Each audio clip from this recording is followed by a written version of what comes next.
ఇలా మీరు కాంగ్రెస్ మీద బురద, ఆయన రాసిన పుస్తకమే మీకు అర్థం కాదు. ఆయన బిడ్డకు 30 లెటర్లు రాసిండు, అది ఇలా పుస్తకం, అది భారతదేశ చరిత్ర గురించి డిస్కవరీ ఆఫ్ ఇండియా పుస్తకం రాసిండు. అది వాళ్ళు ఏముందో చదివి అర్థం చేసుకునే శక్తి లేని వాళ్ళు మీరేం అంటారా? వాళ్ళకి ఎన్ని భాషలు వచ్చు, ఎంత నాలెడ్జ్ ఉంది, ఎన్ని విషయాల మీద అవగాహన ఉంది, వాళ్ళు ఇలా దేశాన్ని నిర్మించారా? వాళ్ళ మీద డాక్టర్ మన్మోహన్ సింగ్ గారి పేరు మీద నేటికి కేంబ్రిడ్జ్ విశ్వవిద్యాలయంలో అండర్ గ్రాడ్స్ కి అట్లనే మాస్టర్స్ చేసే వాళ్ళకి ఎకనామిక్స్ లో వాళ్ళకి ఈ నేటికి అవార్డులు ఇస్తారు. మోడీ గారికి ఎవడు అవార్డు ఇయ్యడే?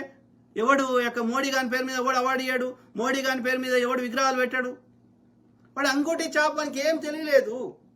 వాడు దేశాన్ని నాశనం చేస్తున్నాడు. కామన్ సెన్స్ లేదు.